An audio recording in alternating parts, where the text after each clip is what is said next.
বিশেষ করে যে অভ্যুত্থানের কথা বলা হয়েছে, এই স্টুডেন্ট ছাত্র আন্দোলন, ছাত্র অভ্যুত্থান বলা হয়েছে, এটা অবশ্য ইউনিস খুব সত্যবাদী। যখন আমেরিকায় গেল, ক্লিন্টনের পাশে দাঁড়িয়ে বলল এটা পুরোটাই স্টেজ ছিল, এই অভ্যুত্থানটা পুরোটা স্টেজ। এবং আমরা জানি ইলন মাস্ক খুব পরিষ্কার করে বলেছে, এবং ট্রাম্পও উনি বলেছেন যে $29 মিলিয়ন দুটো ভদ্রলোকের নামে বাংলাদেশে টাকাটা ইউএসএড থেকে গেছিল। এবং সেদিন হয়তো যে এই অভ্যুত্থান হচ্ছিল 5ই অগাস্টের আগে, এই গণ অভ্যুত্থান যেটা হচ্ছিল, রাস্তায় প্রায় হাজার হাজার ছাত্র নেমে পড়েছিল, সেদিন কিন্তু ওয়াকারুজ্জামান এটাকে রুখে দাঁড়াতে পারতো বলে আমরা জানি। কেন রুখে দাঁড়ায়নি? আর একজন ভদ্রলোক এই রাষ্ট্রপুঞ্জ ইউনাইটেড নেশনে, ওনার নাম হচ্ছে মিস্টার ওয়াকার টার্ক। সবাইকে জানা উচিত। আমরা সেই ছবিটার কিছুক্ষণের মধ্যেই দেখাবো। ওয়াকার টার্ক, যার কথা দীপ্তাংশুদা বলছেন, একবার ছবিটা আপনাদের দেখাই। এই সেই ভদ্রলোক, এই ওয়াকার টার্ক, ইনি হচ্ছেন মানবাধিকার রাষ্ট্রপুঞ্জের প্রধান, হিউম্যান রাইটসের, ইনি otherwise a lawyer and advocate by profession. এই ভদ্রলোক সেই সময় 5ই অগাস্টের আগে ফোন করেছিল এই ওয়াকারুজ্জামানকে। কি বলেছিলেন? যে আপনি যদি আপনার সৈনিক রাস্তায় নামিয়ে এটাকে, এই গণ অভ্যুত্থানকে যদি আপনি আটকাতে কোথাও চেষ্টা করেন অথবা গুলি চলে এবং সাধারণ মানুষ, বিশেষ করে ছাত্রদের যদি প্রাণহানি হয়, তাহলে মনে রাখবেন এই ইউনাইটেড নেশনে বাংলাদেশে যত কন্টিনজেন্ট আছে বিশ্বব্যাপী, এই আপনি কদিন আগে এই সেন্ট্রাল আফ্রিকান রিপাবলিকে গেছিল, ওখানে প্রায় 5টা কন্টিনজেন্ট আছে। এরকম ইউনাইটেড নেশনের বাংলাদেশ সামরিক বাহিনীর বিভিন্ন কন্টিনজেন্ট ইউনাইটেড নেশনের বিভিন্ন রাষ্ট্রে যেখানে প্রবলেম চলছে সেখানে আছে, ইরিত্রিয়া আছে, কঙ্গে আছে, সুদানে আছে, এরকম বিভিন্ন জায়গায় ইউনাইটেড নেশনের বাংলাদেশ থেকে ইউনাইটেড নেশনে রিপ্রেজেন্ট করে। আর বাংলাদেশের সামরিক বাহিনীর জন্য এই ইউনাইটেড নেশনে যারা রিপ্রেজেন্ট করে, দেখুন বাংলাদেশ তো ইন্ডিয়ান আর্মির মতন is not a professional army যে আমাদের 24 hour we have multiple jobs. আমাদের ইন্টারনাল সিকিউরিটি আছে, আমাদের একদিকে চায়না আছে, পাকিস্তান আছে, we are a war harden army. আমরা লড়াই করে করে we are war harden. So but Bangladesh লড়াই করে না, বাংলাদেশের কাছে একটাই লক্ষ্য, ইউনাইটেড নেশনের যেখানে যেখানে ডিপ্লয় হতে পারে। So for them going to United nation is huge respect for them, a huge respect, not only a respect, এটা কারণ পয়সা ওদের আর্মির যে pay and allowances is much less than rest of the leading army's of the world. সেই জন্য রাষ্ট্রপুঞ্জে যেহেতু ওখানে দুটো, মানে বাংলাদেশের আর্মির পয়সা পাবে যেটা বাংলাদেশ রাষ্ট্র দেয় এবং ইউনাইটেড নেশনে, তো ওখানে ডবল পে হয়। তো বেশিরভাগ বাংলাদেশের সামরিক বাহিনী তাকিয়ে থাকে কখন রাষ্ট্রপুঞ্জে ওই সব জায়গায় যেতে পারে। এই ওয়াকার টার্ক এই গণ অভ্যুত্থানের সময় একটা ওয়ার্নিং দিল ওয়াকারুজ্জামানকে, আপনি সৈন্য রাস্তায় নামাবেন না, এবং নামায়নি বলে এই 5 দিন যে গণ অভ্যুত্থান হয়েছিল, এই ধানমন্ডির দিকে আমরা জানি যে যেখানে হাসিনা থাকতেন, ধানমন্ডির পাশের বাড়ি, সেখানে কিন্তু লোক এগিয়ে আসছিল। ওয়াকারুজ্জামান অথবা সামরিক বাহিনী পারলে এটা আটকাতে পারত, ফোর্স ইউজ করে হয়তো কিছু লোক, সাধারণ মানুষ মারা যেত। কারণ আমরা জানি গণ অভ্যুত্থানটা পুরোটাই স্টেজ, নিজেও স্বীকার করেছে, stage and there is a deep state.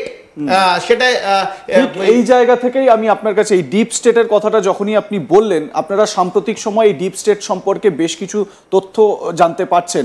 Donald Trump তিনিও বারবার তার বক্তব্যগুলোতে এই ডিপ স্টেটের কথা উল্লেখ করছেন। বাংলাদেশে ডিপ স্টেটকে ব্যবহার করে ভারতের জন্য কতটা সংশয়ের জায়গায় তৈরি হয়ে গেল এই যে ডিপ্লোম্যাট যিনি ইউনুসের সঙ্গে দেখা করেছেন।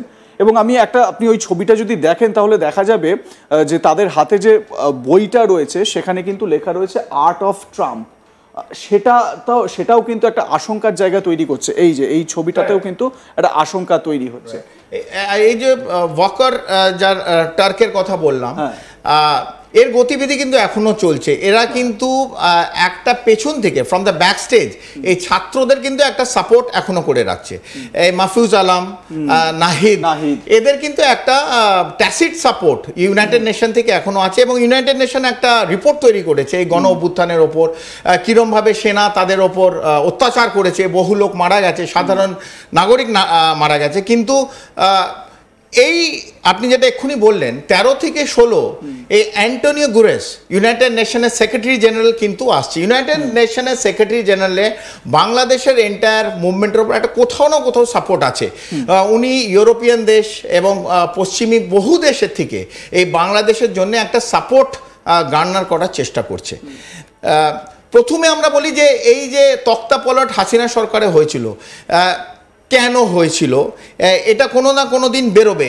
এই যে ইউনিস 3 দিন বাদে হঠাৎ প্যারাশুট নিয়ে এই ঢাকায় নামলেন, ল্যান্ড করলেন, এটা কেন হলো? এই পুরো ঘটনাটা তো কেউ না কেউ ঘটিয়েছে।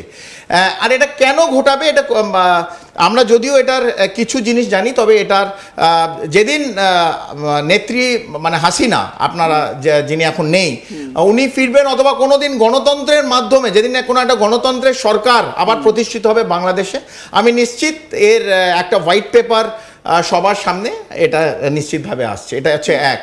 দ্বিতীয়ত, এই ডিপ স্টেটের যে কথাটা বলছেন, ডিপ স্টেট কিন্তু এখনও অ্যাক্ট করছে।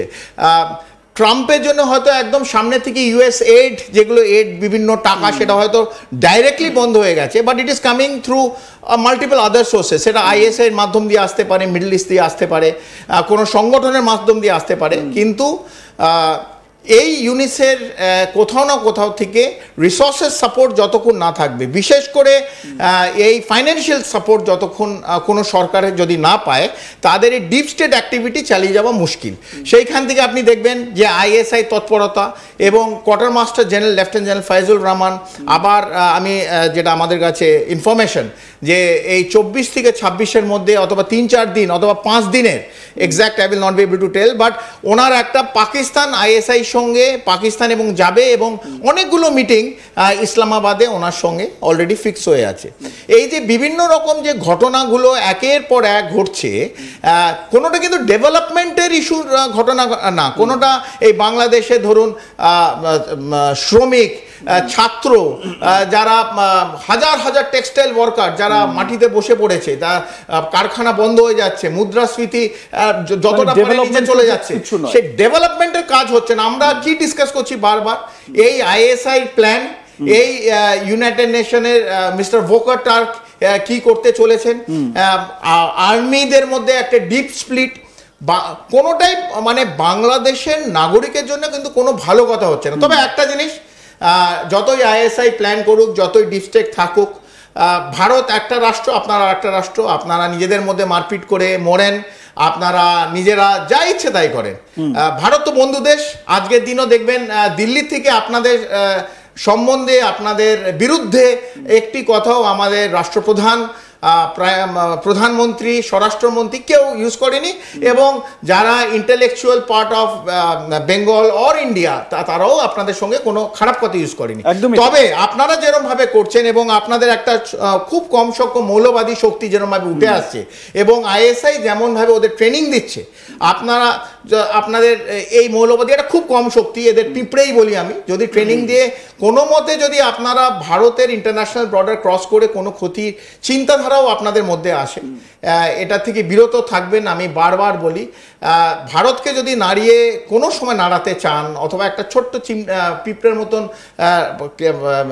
যদি কোনো জায়গায় আপনি কাটতে চান, তাহলে যেটা আসবে, কানমোলা তো খাবেন, একটা বড় চাঁটা খাবেন।